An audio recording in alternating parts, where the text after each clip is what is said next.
Yo, what's going on, everybody? Welcome back to the More Steelers Please podcast. Today, I just wanted to touch on some stuff that's happening in free agency right now. We are sitting at 10:23 a.m. Eastern Standard Time, so a couple hours on Wednesday, a couple hours before the new league year begins and everything becomes official. But I just wanted to hop on here, maybe make a short little video. It might not be in normal podcast length because it'll just be me. There's not really a whole lot to talk about right now with the Steelers themselves. Expect another More Sports Please podcast episode to come out this week covering all of free agency so far. Still trying to work with the boys back together. We've had some technical difficulties, so we haven't been able to post anything here recently. But without further ado, let's get started. So we'll start with who we have let go of so far, who has signed with different teams. We'll go ahead and touch on these three who we've lost so far. Isaac Seumalo, guard, has signed a 3-year deal, $31.5 million with the Cardinals. I know it's going to be difficult replacing him. He was very consistent. He was one of my favorite players on that offensive line. He's going into his 10th year, 32 years of age, so he is getting up there in age. This will probably be his last contract. He'll probably end up retiring here in Arizona. He's going to be 36 by the time his contract is over. I can't really see him playing after that. But he was still playing at a high caliber level. He was one of the most consistent pieces on the offensive line for the past couple of years in Pittsburgh. It is sad to see him go because we don't really have. I mean, who's his replacement still on the roster? I know you have Mason McCormick on one side, but I don't know who's behind Isaac Seumalo. Let me check. Spencer Anderson's more of a tackle than he is a guard. He could probably play that position. Let's see.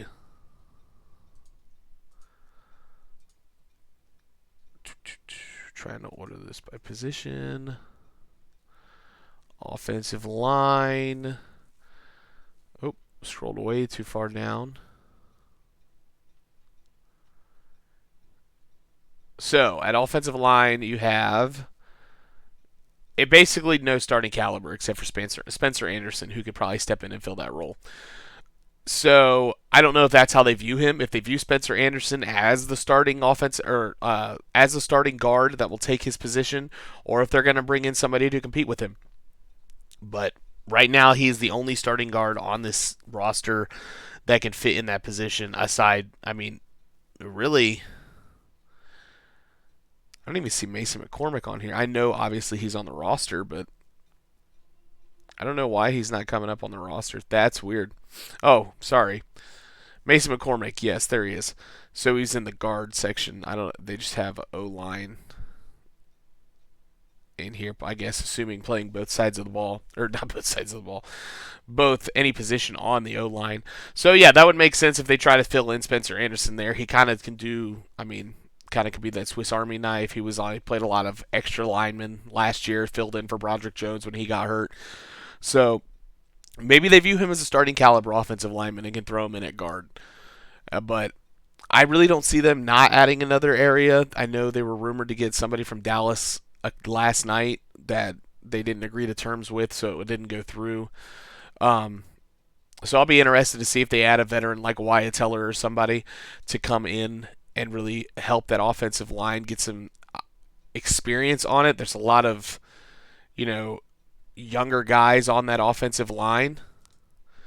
So maybe they try to add somebody in who can really help get some experience under their belt, somebody who obviously can lead or follow behind, somebody who can lead that offensive line. Let me check and see what kind of guards are still available.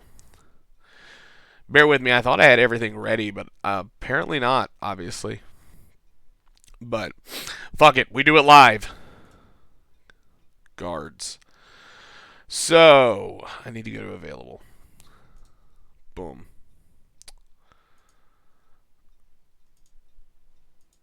Right now, available at guard. Wow, there's a lot of Fucking holy shit. Okay. So, Joel Botonio is obviously an option. I was just checking something, sorry. Joel Botonio, Wyatt Teller, Mekhi Becton, Kevin Zeitler, James Daniels, a reunion, Evan Neal, Alex Kappa.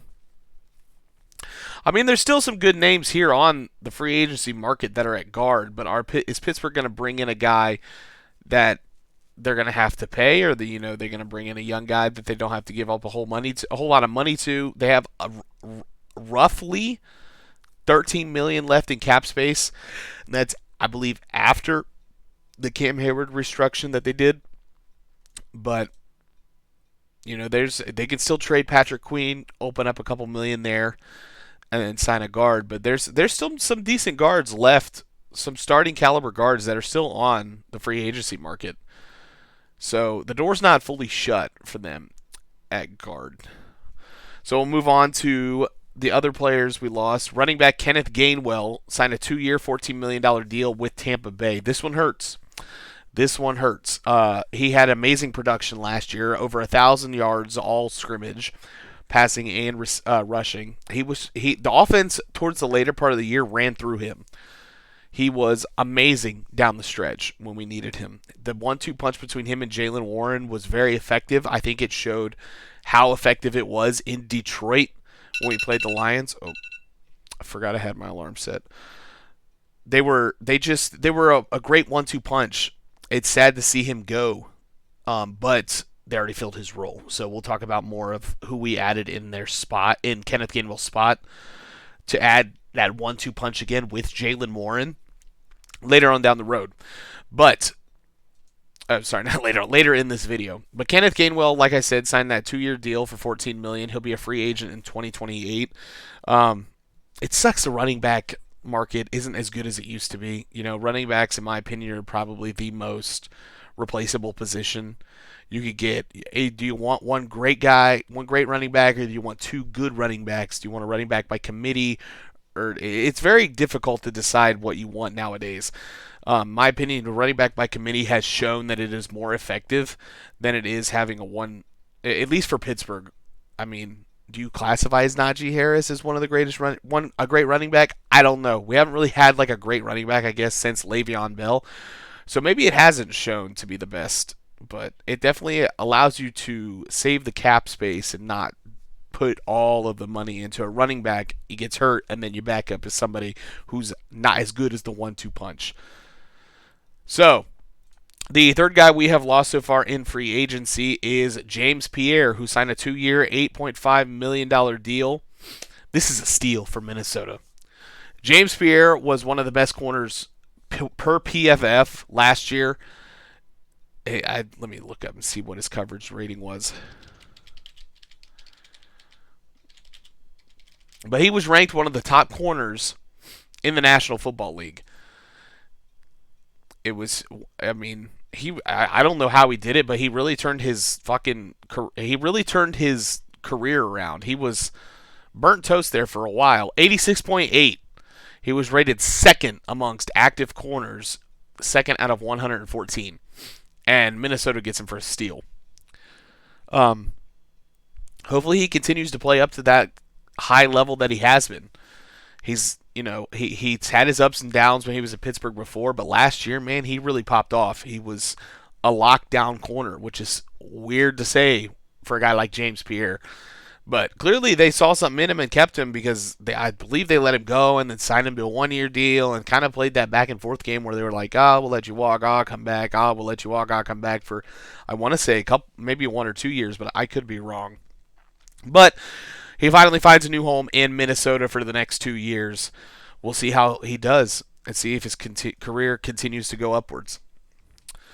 The free agents we have signed so far. So,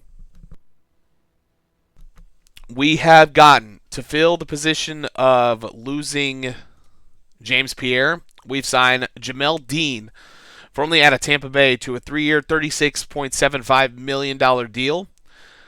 This is amazing. Jamel Dean also was a lockdown corner last year.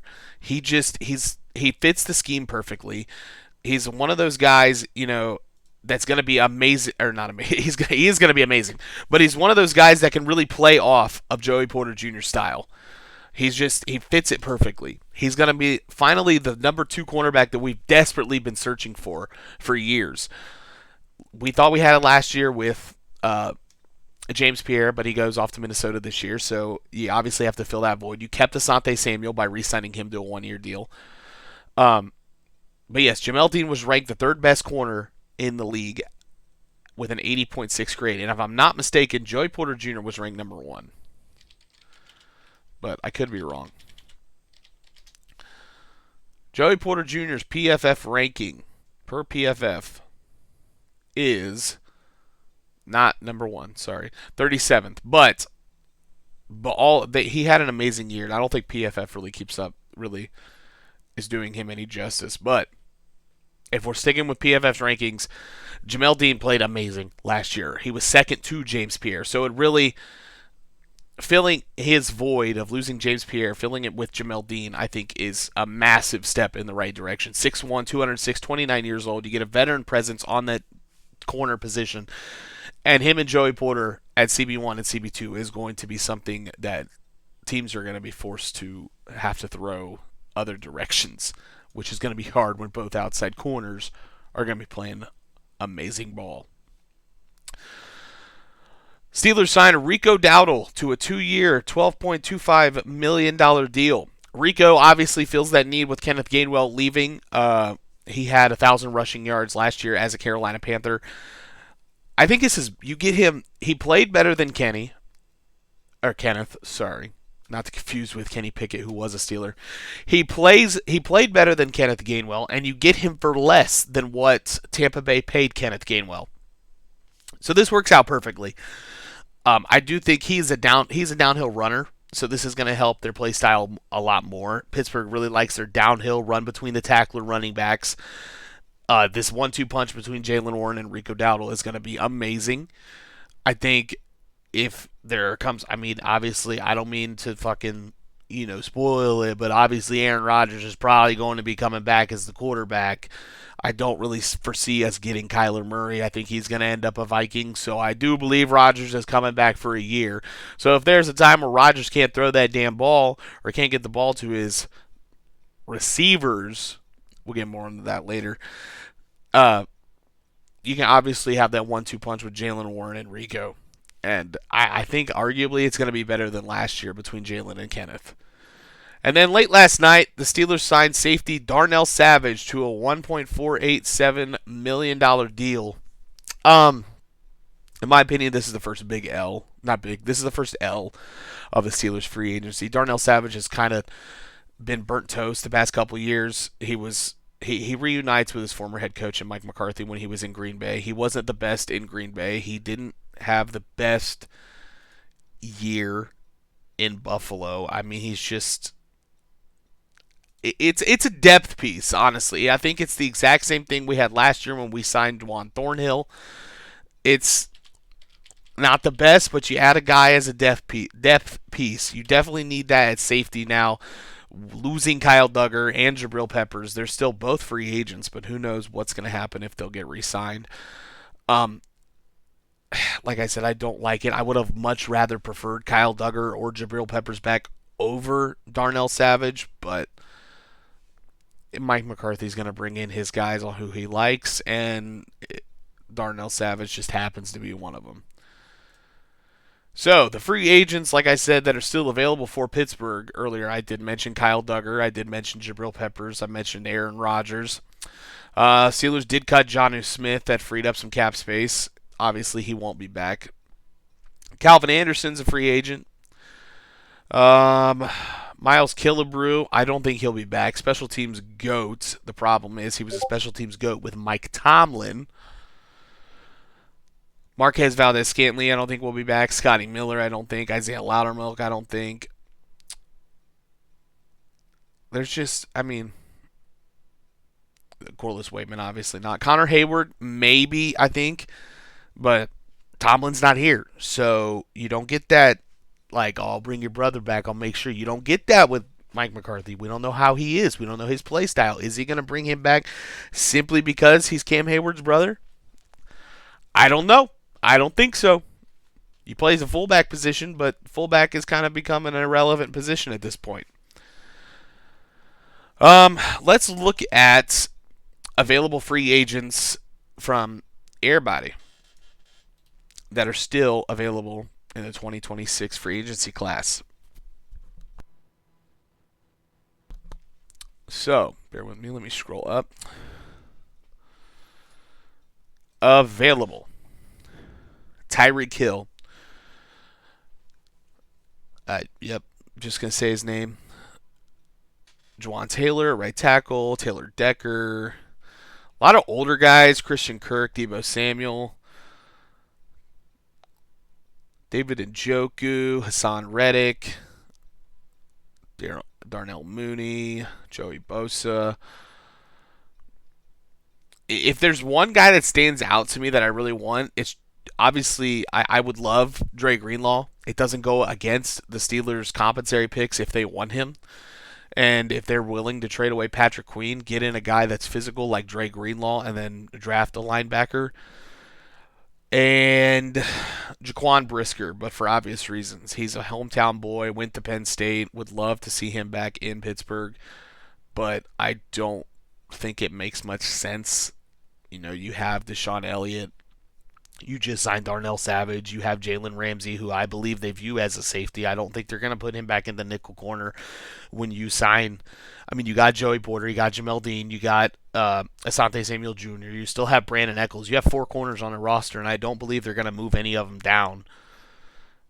So I truly believe that they view Jalen Ramsey as a free safety and that he can play there for the rest of his career. So yeah, that's just kind of the free agency wrap up at the moment for Pittsburgh. Oh, sorry, missed a big elephant in the room that I told you I was going to talk about. Steelers trading for Michael Pittman Jr. out of Indianapolis. Gave up a 6th-round pick. In return, they received Michael Pittman Jr. and a 7th-round pick. This is a fucking steal. There's no way around it. This is a steal. It kind of was, the writing was on the walls when Indy signed Alec Pierce to a 4-year, $114 million deal. But in my opinion, Pittman is the better receiver. Pittman his yards have steadily declined over the past 2 or 3 years, and Pierce had an amazing year last year, but is he going to be consistent enough to have those amazing years? Let's Google his stats real quick. So, oops.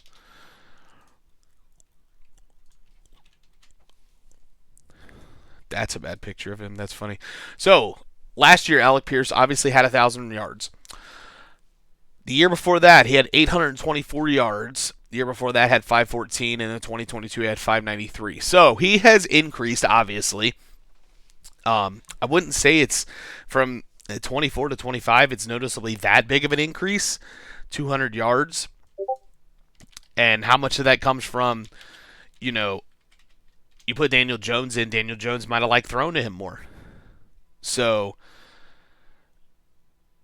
I'm interested to see how many games Pittman played last year.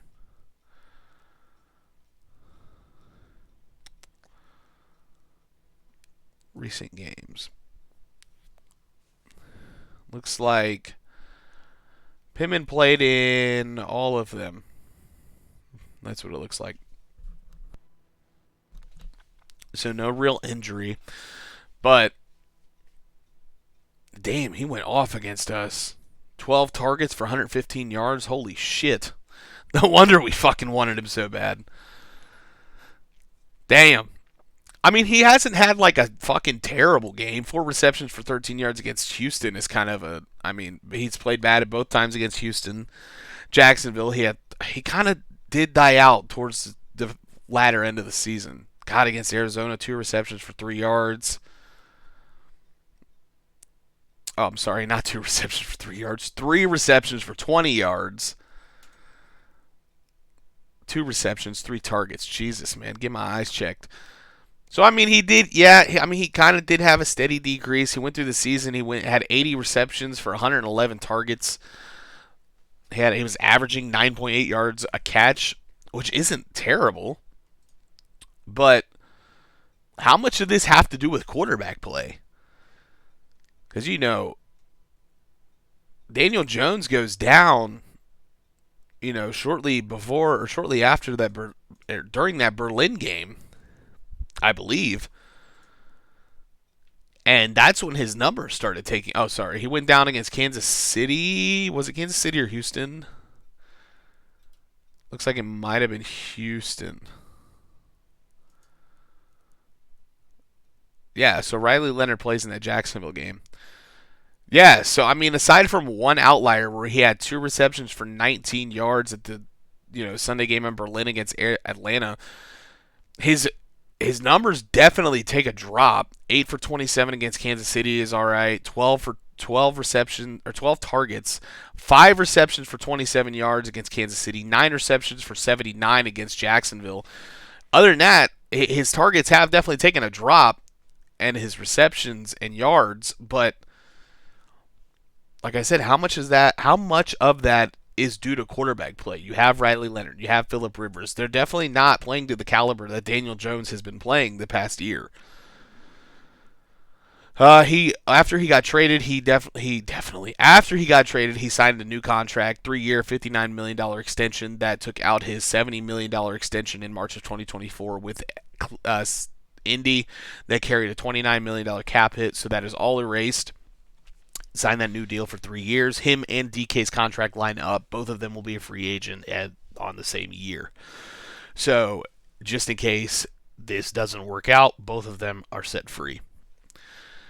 I get why people kind of are frustrated about this. Michael Pittman and DK are kind of built the same, but DK's a lot faster.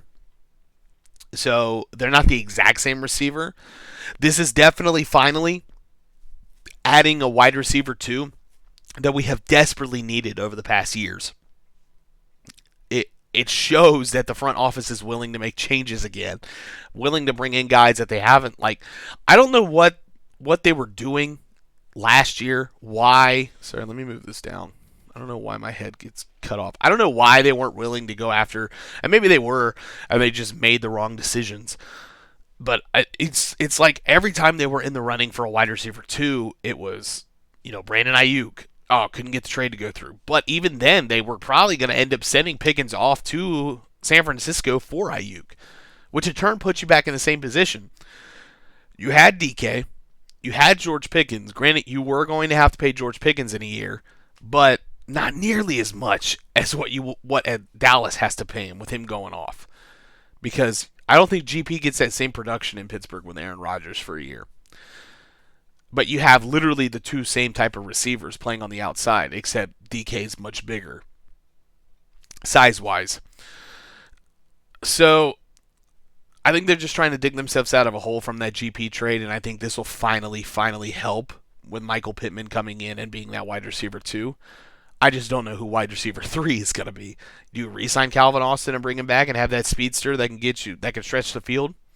Do you trust Roman Wilson to step up and be that wide receiver 3? I don't know. In my opinion, I think it's going to be in the later half of free agency where Calvin Austin's going to end up signing a 1-year deal for very little as a prove-it year. And I think he'll go somewhere else next year. I truly don't think anybody's going to pick up Calvin Austin unless it's us. So, that kind of wraps up the Steelers free agency and what's happened in the past couple days. 4 p.m., everything goes official. But I want to address the elephant in the room that has nothing to do with Pittsburgh, but it has to do with a division rival in Baltimore. So, as of March 6th, 2026, Maxx Crosby became a Baltimore Raven. Las Vegas Raiders traded him to Baltimore for 2 first-round picks. As of March 10th, 2026, the Baltimore Ravens backed out of the trade due to a failed physical. So, the first-round picks go back to Baltimore. Maxx Crosby goes back to Vegas. As of March 11th, 2026, Trey Hendrickson is signing with the Baltimore Ravens, a 4-year, $112 million deal.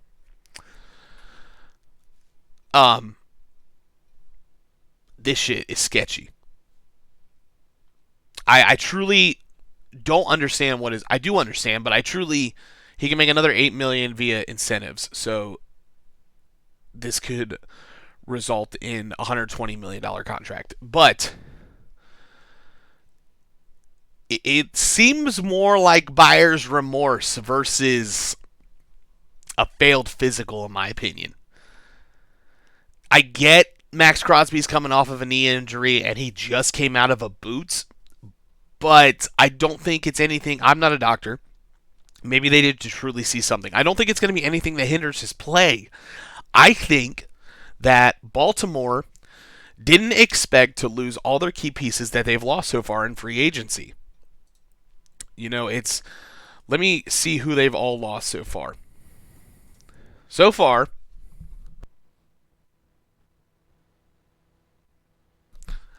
far, the Ravens have lost Tyler Linderbaum, Isaiah Likely, Draymond Jones, Aloe Gilman, Charlie Kohler, Jordan Stout, Jake Hummel, Patrick Ricard, and a Darius Washington.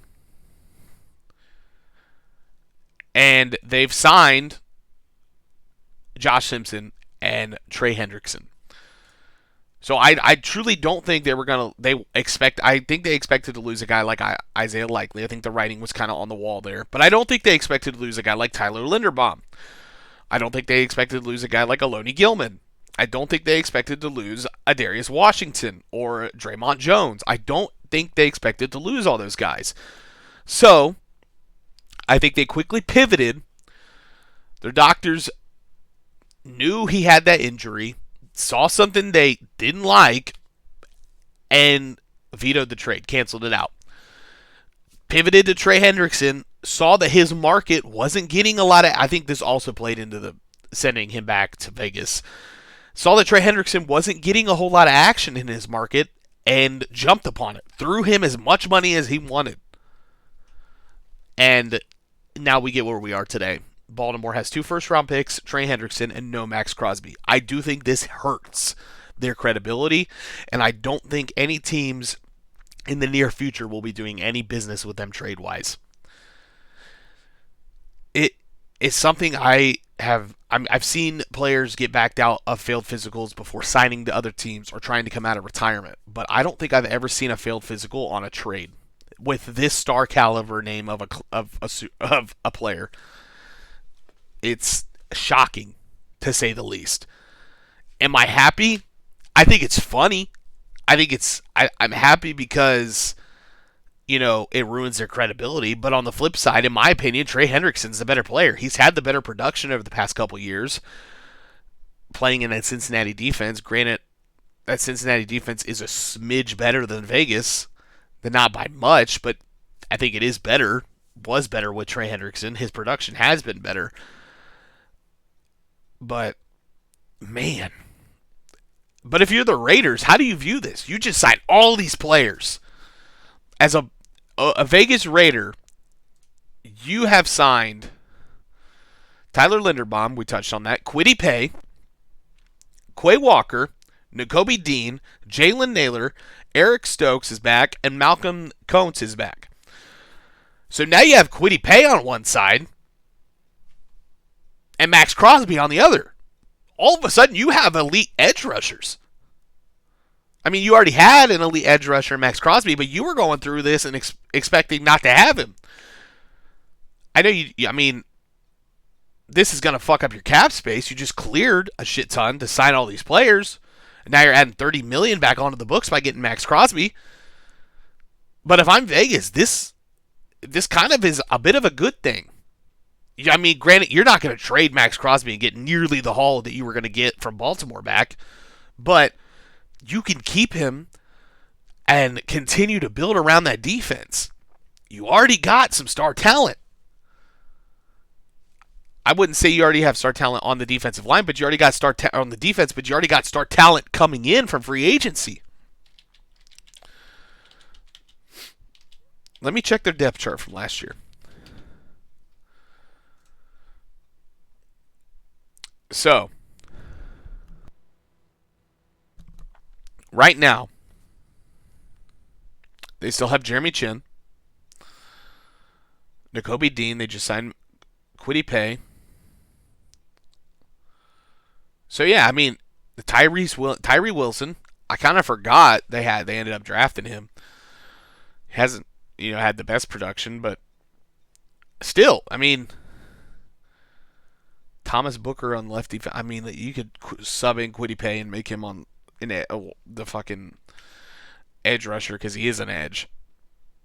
They consider Maxx Crosby a linebacker, a W linebacker, left inside linebacker, right inside linebacker. Huh. I didn't. I assume that's wide inside linebacker. I didn't know. Okay, I'm still gonna call him an edge rusher, but I mean, all of a sudden, I wouldn't say you have an elite defense, but you definitely have star talent. There's still plenty of defensive players still out on the free agent market. You have on offense, assuming they're going to bring in Fernando Mendoza, you have him at quarterback, Ashton Genty at running back, Trey Tucker, Jalen Naylor, and Jack Beck at wide receiver. Naylor's about the only one that's got, statistics under his belt, somebody who can actually produce. But you have a decent offensive line with Colton Miller, Antonio Maffei, Tyler Linderbaum, Jackson Powers Johnson, and DJ Glaze. So, yes, you're still in rebuild mode. Obviously, you need a quarterback. Fernando Mendoza may be the answer. But on the flip side, this isn't a bad thing to get Maxx Crosby back. You still have 2 first-round picks. Maybe not. You still have a first-round pick, obviously, and it is high. It's clearly it's high. It's the first overall pick. Sorry, I had a brain fart there. But if I check the draft order real quick, no, I don't. That's not what I wanted. I believe, I could be wrong, they might have 2 picks already.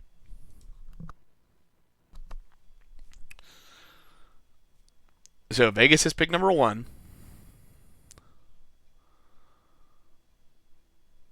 Okay, so they only have 1 pick. They would have gotten Baltimore's at 14. I thought they had picked like 10 for some reason. I don't know why.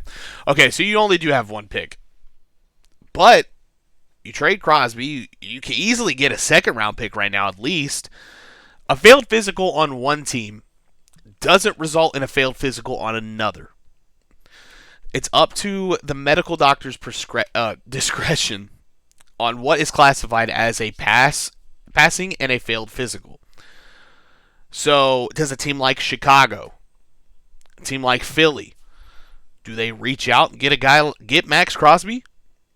Knowing his injury stance on where he is, you don't necessarily have to give up a first overall pick or first round pick now.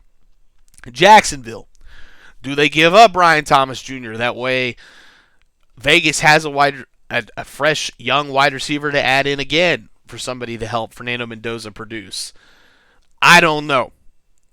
Will Maxx Crosby be a Vegas Raider come opening day? I mean, it's looking like it. I don't know if they're going to get what they want back in trade-wise now that Baltimore backed out. Seeing a failed physical, maybe teams will still offer up first-round picks. I don't see it happening. I think the best they get now is a second or a third, and I don't know if they're willing to take that. But I have been wrong before, numerous times. I'm not perfect, so I could be wrong. But that is day 1 and 2 of legal tampering period. It is 11 a.m.